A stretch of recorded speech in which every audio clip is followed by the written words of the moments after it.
함께 창조의 아버지 찬양 드리겠습니다.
이는 내 빛이 이르렀고 여호와의 영광이 내 위에 임하였음이니라. 보라, 어둠이 땅을 덮을 것이며 깜깜함이 만민을 가리려니와 오직 여호와께서 내 위에 임하실 것이며 그의 영광이 내 위에 나타나리니 나라들은 내 빛으로 왕들은 비치는 내 광명으로 나아오리라. 아멘. 할렐루야. 살아계신 하나님, 변함없으신 그 사랑으로 오늘도 저희가 이 자리에 있음을 고백합니다.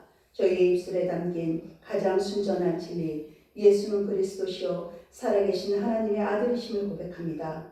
이 고백 위에 교회를 세우신 주님, 예수의 생명을 드러내는 통로요 하나님이 기쁘게 받으시는 교회가 되게 하시고 예배가 되게 하옵소서. 마음을 다하게 하시고 뜻을 다하게 하셔서 하나님만을 섬기는 정결한 성전된 예배자가 되도록 역사하여 주시옵소서. 온전한 예배로 하나님께만 영광 올려드리길 소망하며 예배의 모든 것 대신 예수 그리스도 이름으로 기원하옵나이다. 아멘. 다 함께 찬송 29장 찬양합니다.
지난 한 주간 나의 삶을 돌아보며 하나님께 제 모든 죄에 대해 참여 기도하시겠습니다.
여호와께서 말씀하시되 오라 우리가 서로 변론하자. 너희 죄가 주홍 같을지라도 눈과 같이 휘어질 것이요 진홍같이 붉을지라도 양털같이 희게 되리라.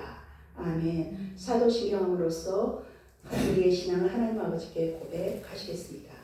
나는 전능하신 아버지 하나님 전지의 창조주를 믿습니다. 나는 그의 유일하신 아들 우리 주 예수 그리스도를 믿습니다. 그는 성령으로 잉태되어 동정녀 마리아에게서 나시고 본디오 빌라도에게 고난을 받아 십자가에 못 박혀 죽으시고 장사를 지 사흘 만에 죽은 자 가운데서 다시 살아나셨으며 하늘에 오르시어 전능하신 아버지 하나님 우편에 앉아 계시다가 거기로부터 살아있는 자와 죽은 자를 심판하러 오십니다.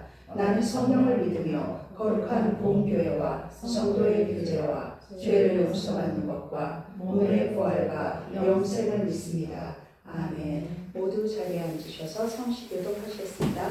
교독은 43번입니다.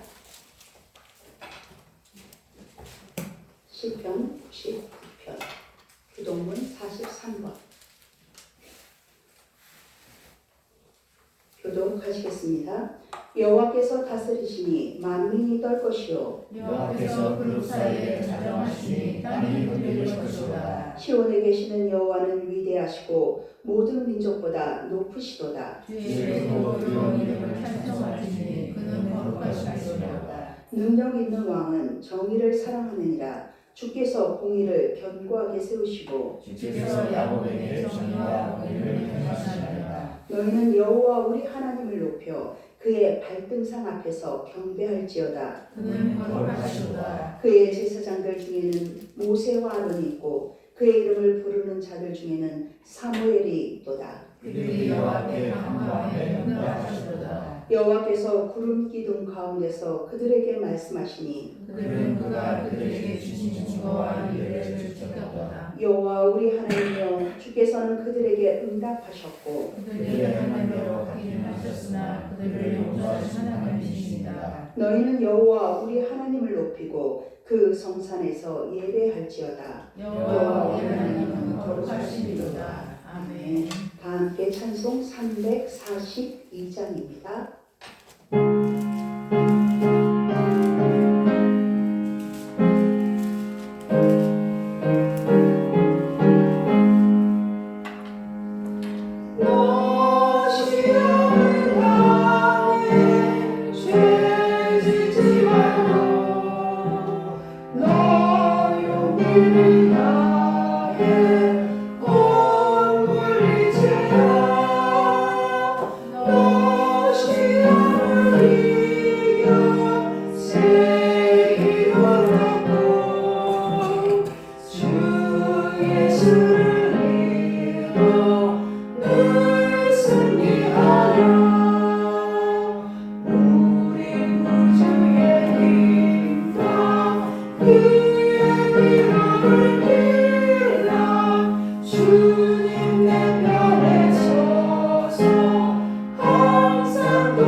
이 시간 박종호 집사님 예배를 위해 기도 인도하시겠습니다.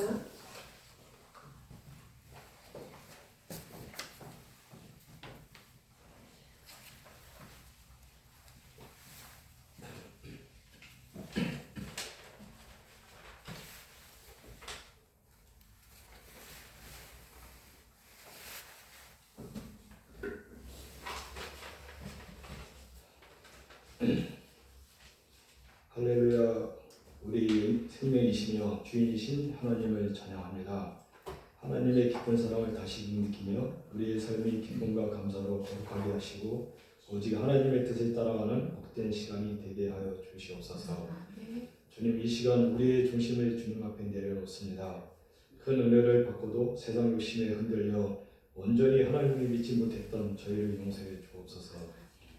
유혹에 흔들렸던 마음을 붙잡아 주시고 세상 속에서 빛과 소금처럼 순전하게 살며 주님의 뜻을 이루는 정결한 믿음을 주시기를 간절히 원합니다. 지금 세상은 분열되어 서로를 상처내게 급급하며 자기 이익만 챙기느라 바쁩니다. 우리의 부족함과 욕심을 용서해 주옵소서.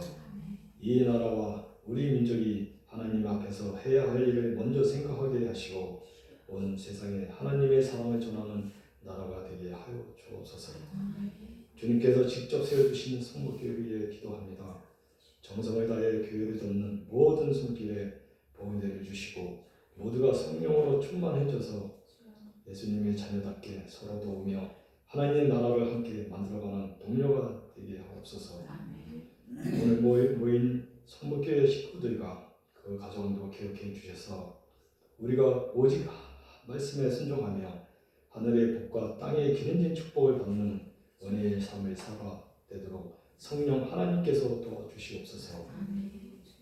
하나님의 뜻으로 세우신 최연소 이 목사님과 최경수 목사님 위에 함께 하시는 주님, 날마다 말씀과 기도로 끼어 있어 교회를 섬기게 하시고 영의 충만함으로 하나님의 일을 신실하게 감당할 수 있도록 지혜와 명철을 더하여 주시옵소서. 오늘 말씀 전하시는 최경수 목사님 위에 성령의 단비를 내려주셔서 오직 주님의 진리만이 우리 마음속에 전달되게 하시고 말씀을 듣는 우리 모두의 마음속에서도 큰 감동이 있게 하옵소서. 온 세상의 구주로 우리 가운데 오신 영광의 우리 주님 예수 그리스도의 이름으로 기도드립니다. 아멘.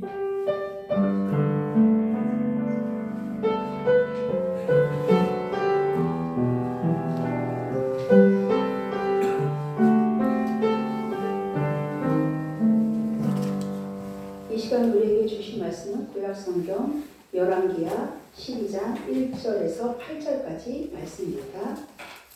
제가 가진 성경 582쪽입니다. 열왕기하 12장 1절에서 8절까지 말씀을 교독하시겠습니다. 예후의 제7년에 요아스가 왕이 되어 예루살렘에서 40년간 통치하니라. 그의 어머니의 이름은 시비아라. 브엘세바 사람이더라. 요아스는 제사장 여호와라. 그를 도망도는 모든 나라에 여호와 보시기에 정직히 행하였으되 다만 산당들을 제거하지 아니하였으므로 백성이 여전히 산당에서 제사하며 분향하였더라. 요아스가 제사장들에게 이르되 여호와의 성전에 거룩하게 하여 드리는 모든 은 곧 사람이 형통하는 은이나 각 사람의 몸값으로 드리는 은이나 자원하여 여호와의 성전에 드리는 모든 은 제사장들이 각각 아는 자에게서 받아들여 성전의 어느 곳이든지 파손된 것을 보거든 그것으로 수리하라 하였으나 요아스가 왕세에 33년에 제사장들이 성전에 파손한 것을 수리하지 아니하였느니라. 요아스 왕이 대제사장 여호야다와 제사장들을 불러 이르되 너희가 어찌하여 성전에 파손된 데를 수리하지 아니하였느냐. 이제부터는 너희가 아는 사람에게서 은을 받지 말고 그들이 성전에 파손된 데를 위하여 드리게 하라. 제사장들이 다시는 백성에게 은을 받지 아니하고 성전 파손한 것을 수리하지 아니하리라. 제사장 여호야다가 한 괴를 가져다가 그것의 뚜껑에 구멍을 뚫어 여호와의 전문 어귀 오른쪽 곧 제단 옆에 두매 여호와의 성전에 가져오는 모든 은을 다 문을 지키는 제사장들이 그 괴에 놓더라. 예, 그배 가운데 8절까지 안 돼요. 어디까지? 네. 말씀이 좋아서 달아서 계속 읽었습니다. 아멘. 이 시간 장효인 장로님이 나오셔서 복음성가지 6번 나의 힘이 되신 여호와여 툭주로 올려드리겠습니다.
하나님께 영광을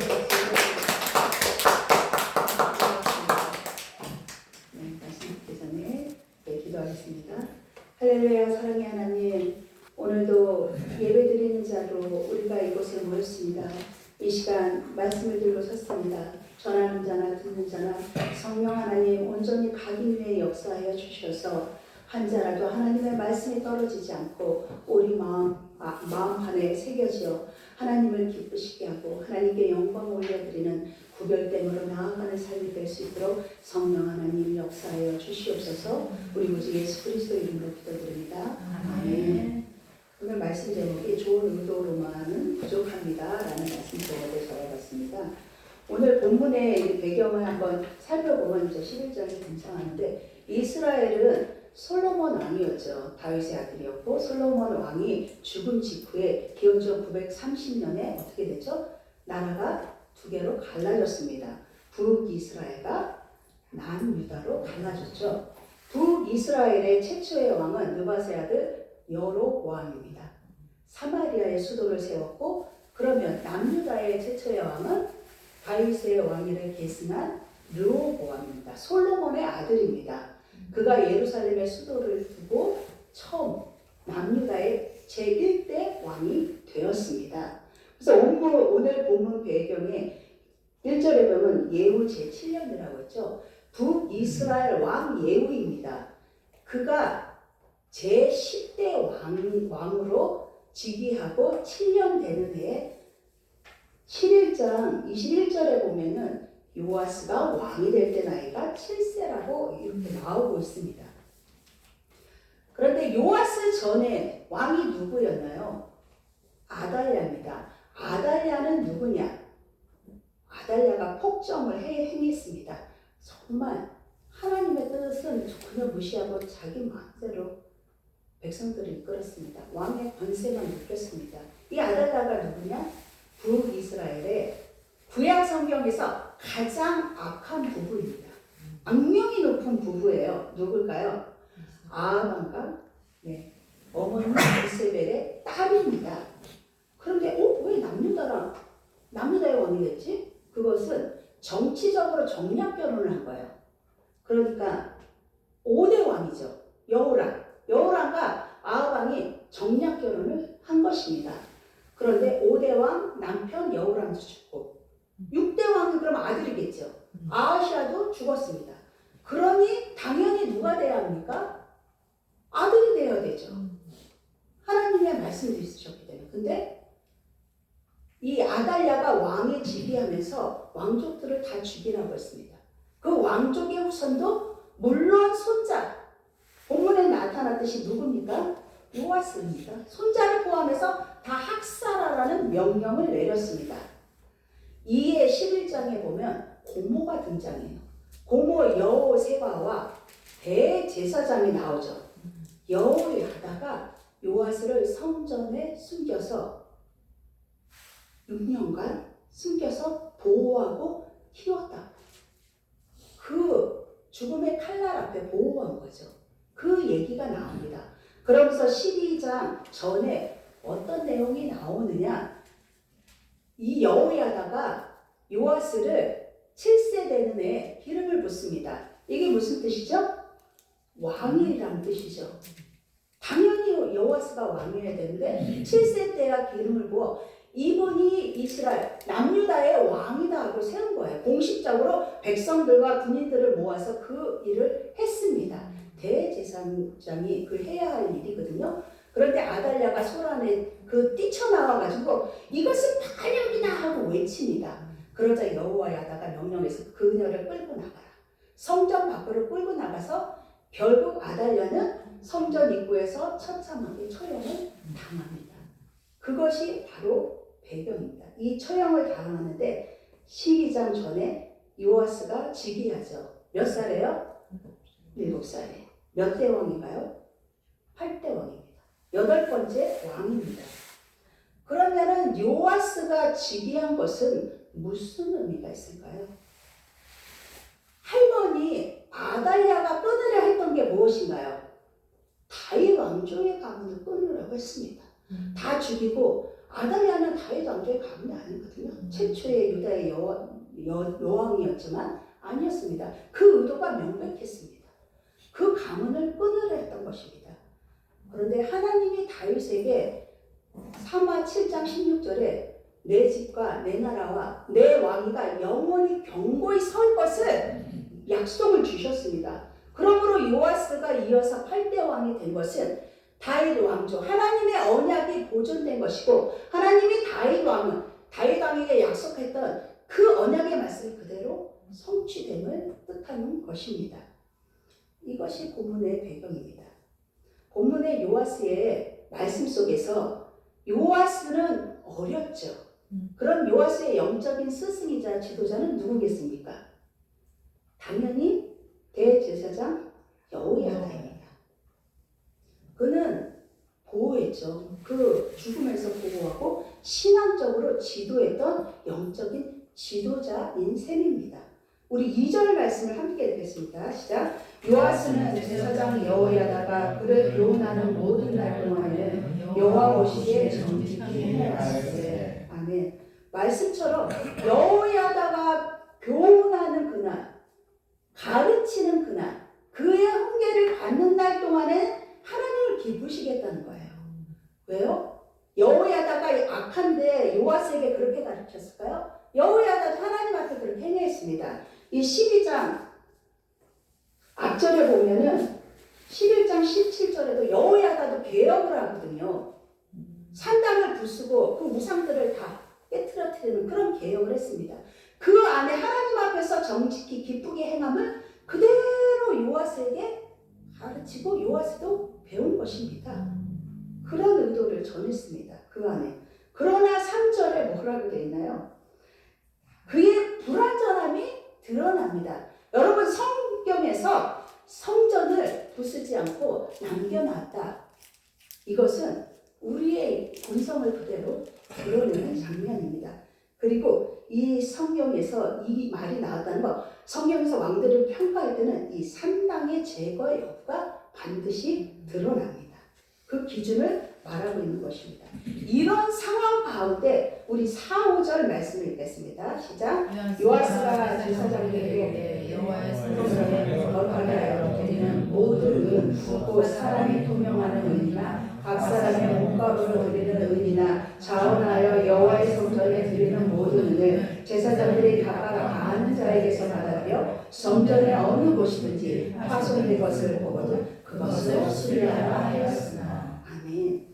은에 대한 얘기가 나옵니다. 지금은 금이 값어치가 더 있죠.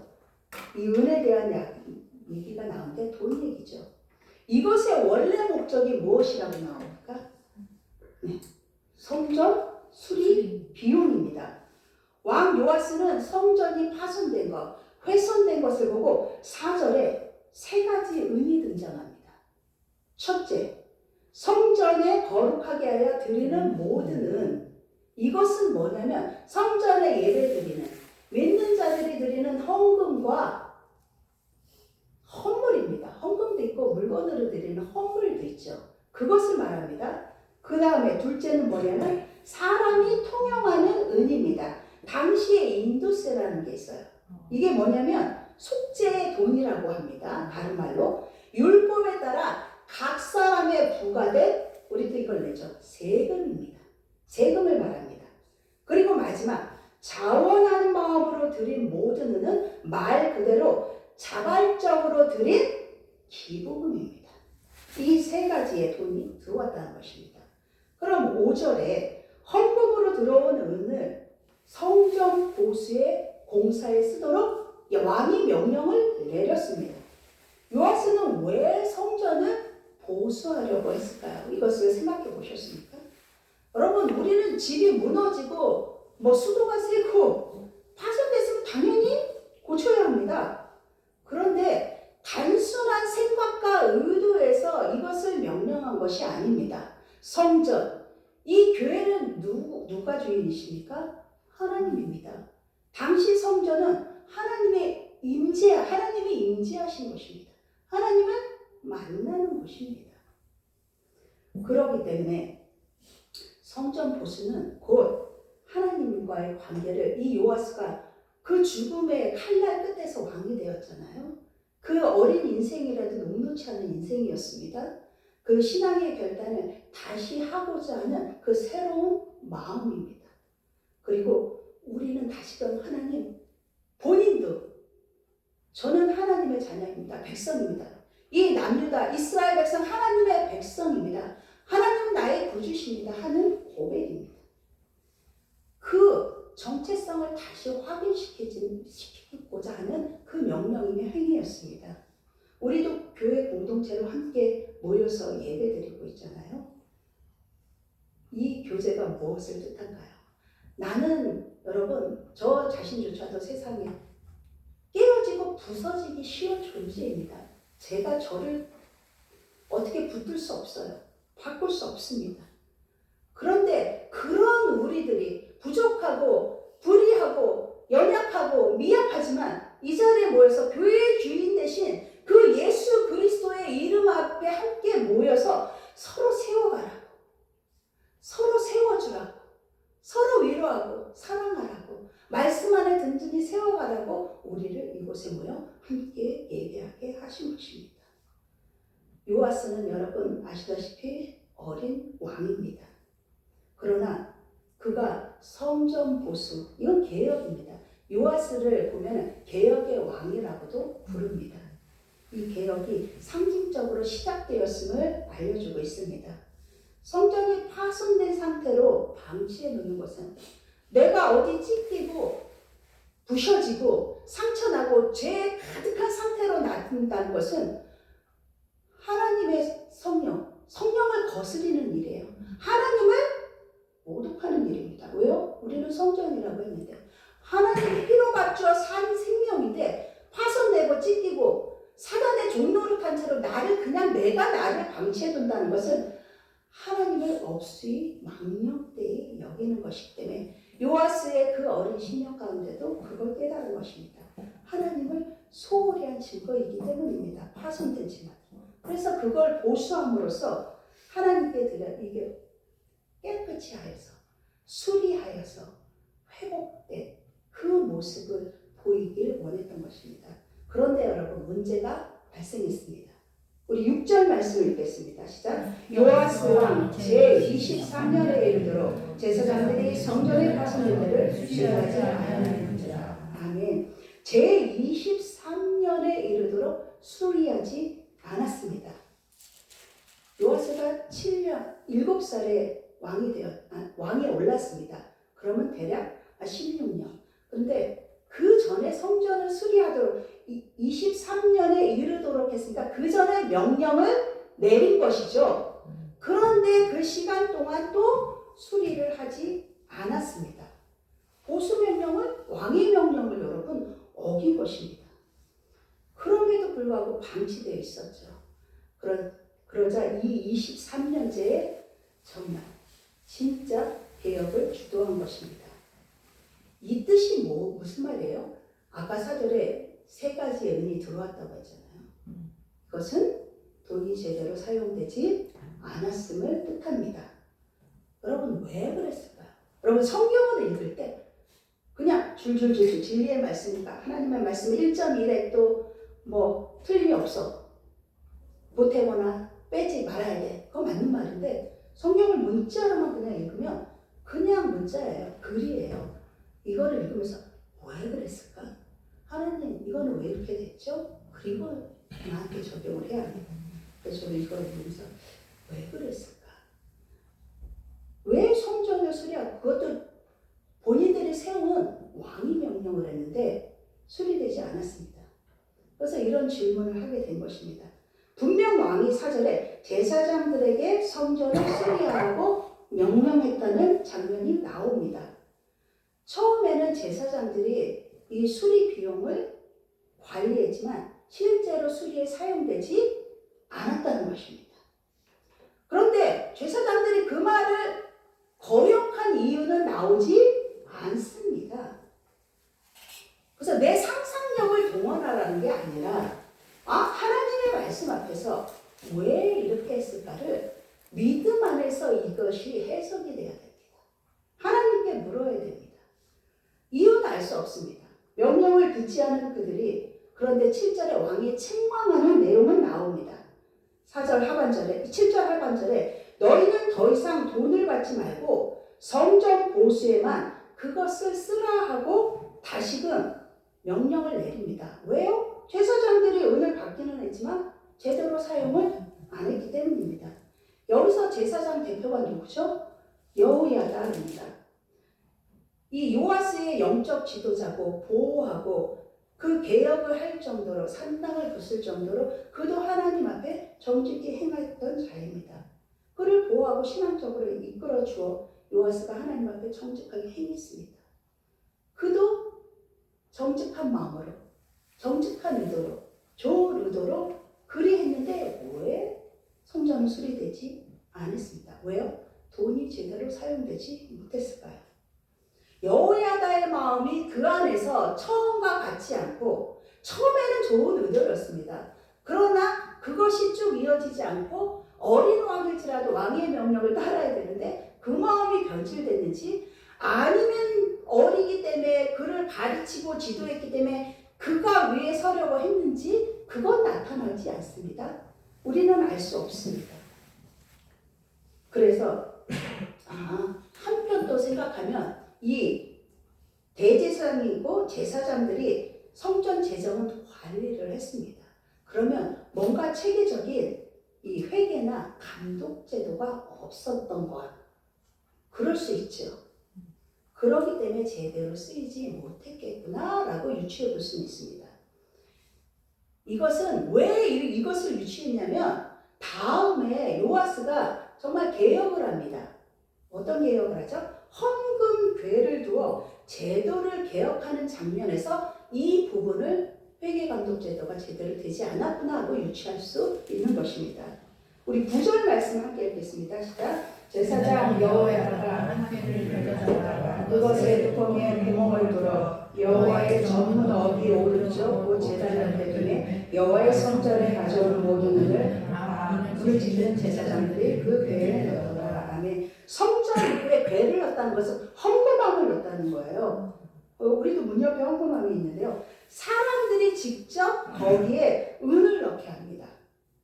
그리고 왕의 서기관과 대제사장이 함께 관리하는 체계가 요아스가 만들었습니다. 그 체계를. 이렇게 해서 투명하게 재정을 관리하고 그 책임성을 확보한 거죠. 그 결과 어떻게 됐나요? 성전 수리가 정상적으로 진행되었습니다. 그리고 돈이 제대로 모이고 기술자들에게, 성전 수리하는 기술자들이 있기 때문에 제때 제날짜에 정확히 전달이 지급이 된 거예요. 그래서 원만하게 잘 이어져 가게 된 것입니다. 이후로 15절에 보면 일을 맡은 사람들을 신뢰해서 회계까지 일일이 따지지 않을 정도로 정직했다고 기록됩니다. 궁극적으로 우리가 이렇게 되어야 하지 않겠습니까? 오늘 본문 말씀 보면 재정이나 돈이 드러나죠. 그러나 여러분, 하나님이 우리에게 진리의 말씀으로 우리에게 주신 것은 우리가 눈에 보이는 그 돈 얘기를 하려고 하는 것이 아닙니다. 이 말씀을 통해서 우리에게 주는 교훈, 메시지를 주시고자 함입니다. 4절에 여기서 은은 돈이라 했습니다.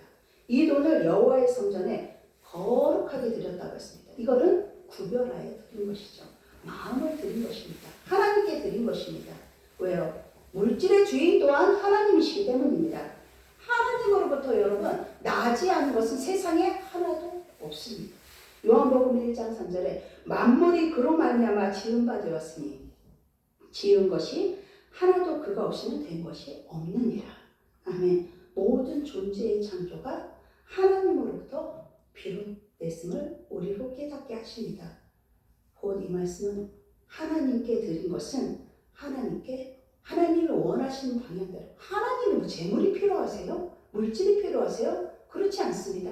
하나님께 드렸다는 것은 하나님이 원하신 방향대로 바르게 사용되어야 함을 말씀하고 있습니다. 종교 지도자라도 관리 책임이 중요한 것이죠. 그리고 하나님 것을 맡은 자라는 인식이 없으면 어느 단체든 어느 공동체든 사회이든 다 내 것이라 여깁니다. 남의 것을 그냥 내 것이라 여기는 것이죠. 그래서 우리의 소유가 아닌 우리는 맡은 자, 곧 성경에서 청직이라고 얘기하는 이유가 거기에 있습니다. 하나님이 주신 것을 관리하고 돌보는 책임이 있다는 것이지 네 소유가 아니라는 거예요. 너는 소유권이 없어. 그 뜻입니다. 그래서 맡은 자라는 인식이 없으면 누구를 막론하고, 그래서 이 교만과 내 조금 내가 취한들 먹으면 티나 나겠어? 성전 댐 얘기를 많이 하잖아. 요만한 구멍 방치했다가 그 큰 댐이 무너져서 물난리 나고 인명피해도 있다는 사실이요. 그래서 정말 불의는 정말 이쑤시개 구멍 같은 그런 것이라도 타협하면 안 됩니다. 사단은 그것을 기가 막히게 캐치하기 때문에 우리를 교만과 탐욕의 구렁텅이로 반드시 끌고 갑니다. 그러기에 2절에도 정직히 행하였다고 했습니다. 누구든지 처음에는 좋은 의도로 시작했지만 여러분, 그래서 좋은 의도만으로는 부족하다는 것입니다. 좋은 의도를 갖고 있다면 끝까지 그 행실도 그가 책임있게 끌고 나가야 되는 것입니다. 왜요? 좋은 의도가 있어도 실행하지 않으면 마음을 지키지 못하면 결국 실패할 수밖에 없기 때문입니다. 좋은 의도의 열매는 맺지 못하고 결국 의도만 한평생 붙들고 열매도 맺지 못하고 시들어 버리고 마는 것입니다. 본문의 헌금은 드리는 것에서 여러분 끝나지 않는다고 말하고 있습니다. 헌금을 드리는 것 자체보다 그 이후의 사용을 말씀하고 있는 것입니다. 하나님께 드린 것은 반드시 하나님 뜻에 맞게 사용되어야 하니 마땅하다 합니다. 여기서 많이 내고 적게 내고를 결코 하나님 따지지 않으십니다.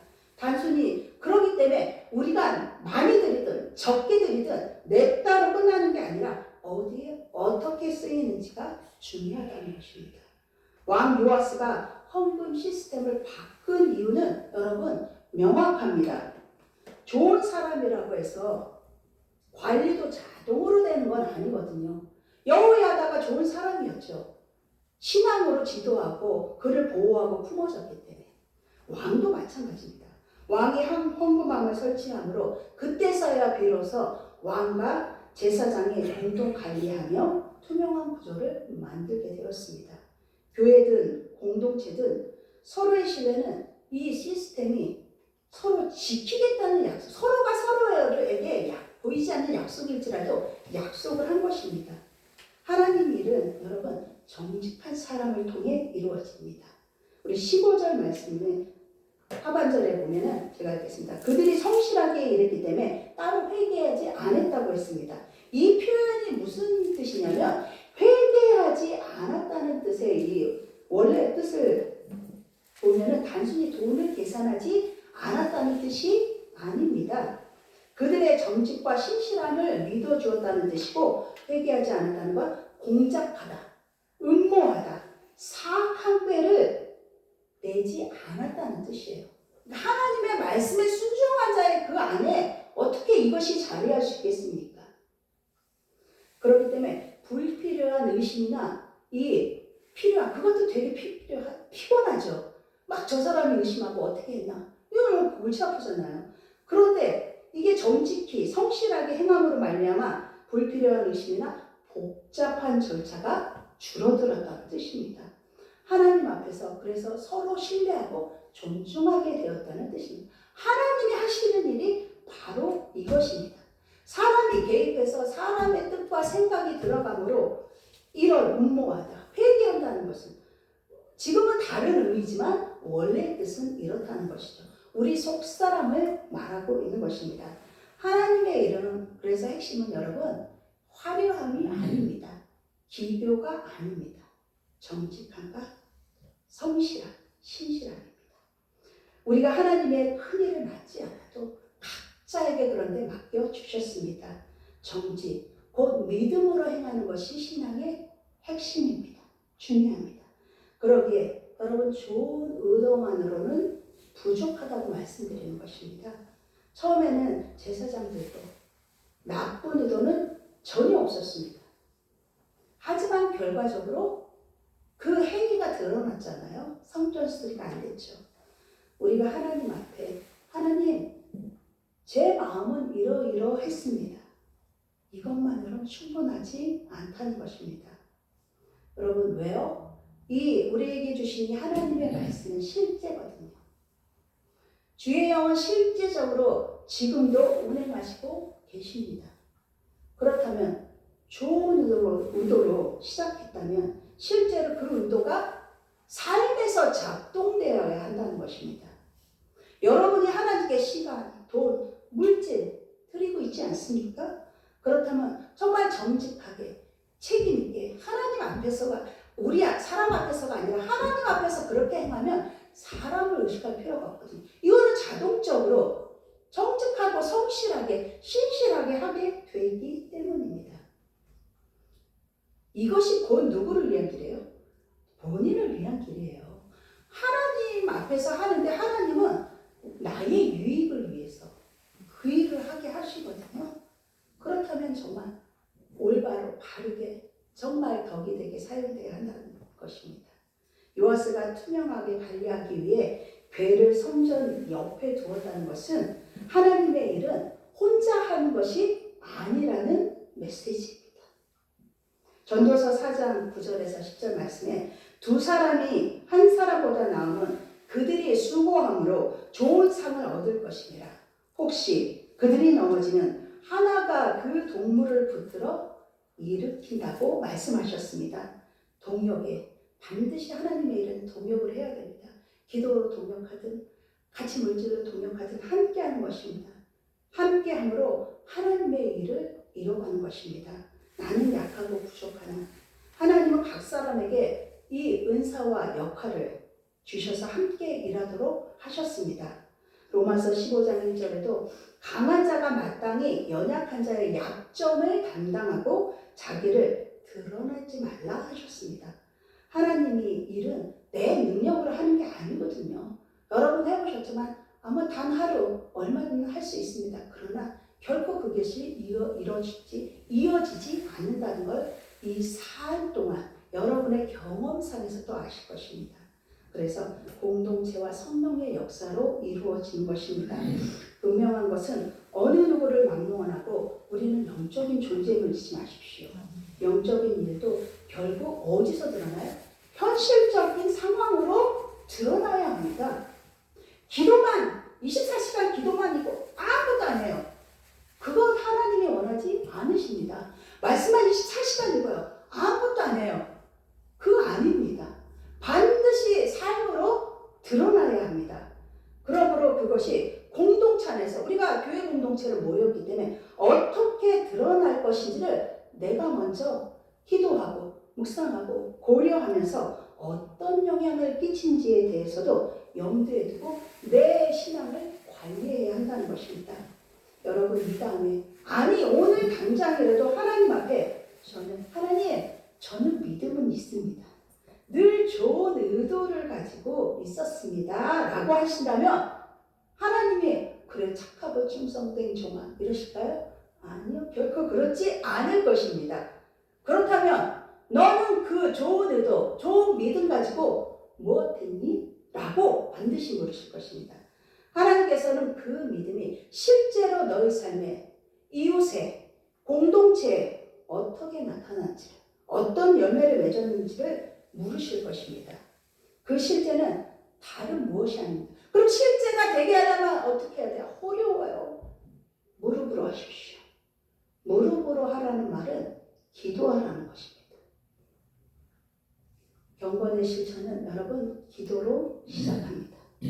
믿음은 단순히 제 마음속에 마음으로 믿어 의에 이른다고 했기 때문에 믿음은 제 마음속에 있습니다 라는 선언의 끝이 아니에요. 끝까지 믿음 안에서 삶의 방향과 선택을 통해 증명되는 것이 믿음입니다. 요아스도 여호야다의 생존까지는 하나님 앞에 정직히 행하였습니다.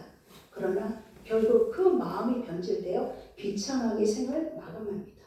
정직히 행했습니다. 처음부터는 좋았습니다. 하나님과 직접적인 관계를 끝까지 맺지 못했던 것입니다. 아니면 처음부터 그 신실하신 하나님을 전적으로 붙들지 않았을 수도 있습니다. 이는 이 땅에 여러분 우리의 삶이 끝나는 순간까지 하나님을 붙들고 가셔야 합니다. 여러분은 지금까지 삶 속에서 믿음을 어떻게 행동으로 드러내셨다고 생각하시나요? 또는 지금까지는 하나님 그러했습니다. 제가 그러했습니다. 그러나 다시금 결단함으로 어떤 선택을 하셔야 할까요? 기도하십시오. 오직 말씀 앞에서 좋은 의도가 선한 믿음의 행위로 드러나기를 간절히 원하고 구하시기를 축원합니다. 기도하시겠습니다. 할렐루야. 사랑의 하나님 고맙고 감사합니다. 우리에게 하늘의 영광을 쏟아 부어주시길 원하시며 우리로 그 말씀을 붙들고 진리를 붙들고 생명 가운데 살아가기를 누구보다도 성령 하나님께서 원하고 계십니다. 그 아버지의 원함으로 우리를 아버지와 그런 행동을 그런 믿음을 보이지 못하는 우리를 위해 말할 수 없는 탄식으로 지금도 기도하고 계십니다. 하나님도 기도하는데 우리는 왜 기도를 안 합니까? 기도에는 이런 바 나갈 것이 없다고 말씀하셨으니 기도함으로 하나님의 뜻 가운데 하나님의 말씀을 아버지와 품고 나아가는 길목마다 하나님을 기쁘시게 하며 정말 내 안이 말씀으로 기도로 개혁되는 새로운 신앙과 새로운 아버지와 믿음의 결단이 있는 오늘이 되게 역사하여 주시옵소서. 우리 구주 예수 그리스도 이름으로 기도드립니다. 아멘. 우리 찬송 160 찬송하시며 봉헌하시겠습니다.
부르심에 합당한 모습으로 아버지 하나님이 기뻐 받으시는 모습이 아닐지라도 그럼에도 불구하고 하나님의 그 성품인 그 사랑에 힘입어 이 자리에 나왔음을 고백합니다. 하나님 부어주신 사랑 감당할 수 없사오나 그럼에도 불구하고 아버지 우리가 드릴 것이 우리의 마음뿐입니다.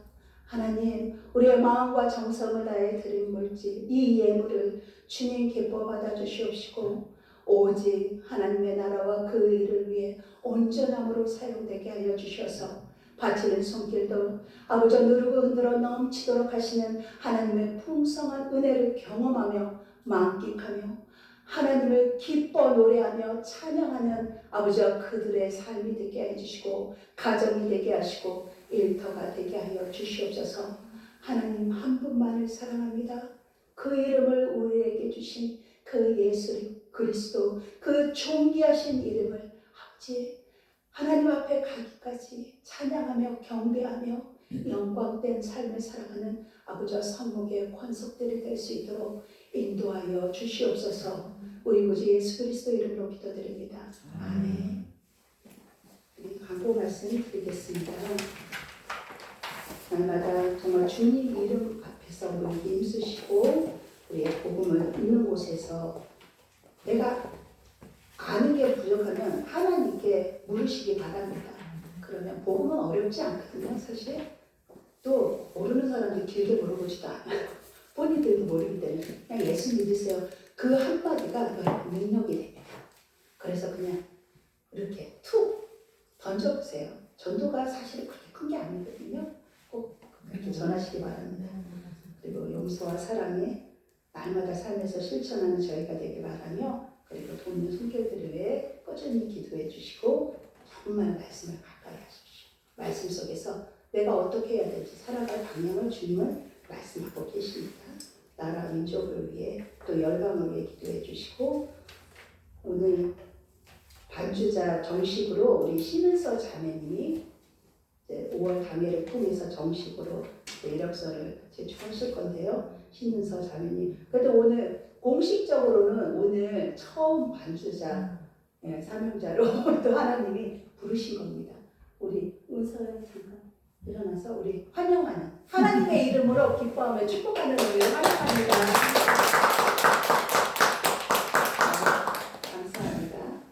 그리고 5월 첫 주는 당회로 모이겠습니다. 수요 예배는 5월 첫 주부터 오전 10시 30분으로 변경됩니다. 그리고 오늘 4월 마지막 주 생일자 우리 박정호 집사님 우리 축하하는 의미로 축하금을 준비해서 드리겠습니다.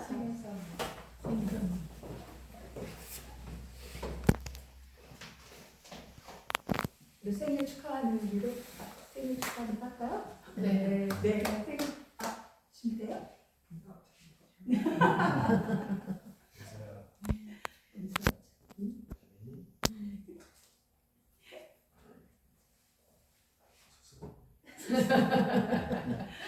생일 축하 받으시고 한 번.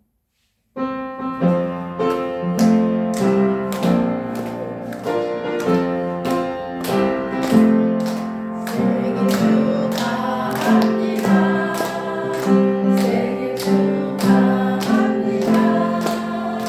사랑하는 전집사님 생일 축하합니다.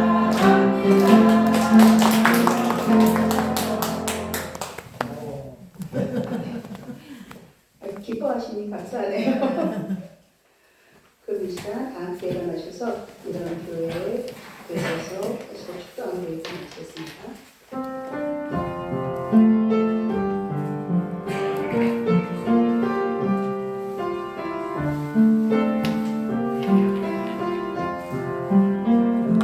진정한 예배가 숨쉬는 교회 주님이 주인 되시는 교회 믿음의 기도가 쌓이는 교회 최고의 찬양을 드리는 교회 말씀이 살아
그리스도의 은혜와 하나님의 가히 없는 지극하신 사랑과 성령의 내주 교통하심으로 하나님 찬양의 가사처럼 정말 하나님의 사랑에 빠지는 아버지 교회 되게 하여 주시옵소서. 하나님의 사랑만을 증거되는 성도의 삶이 되게 하여 주시옵소서. 이 나라가 하나님이 아버지와 복음에 앞장서는 증거가 되는 그 나라가 되게 하여 주시옵소서. 그리하여 열방에 오직 주님의 평안만이 깃들기를 간절히 축원하옵나이다. 아멘.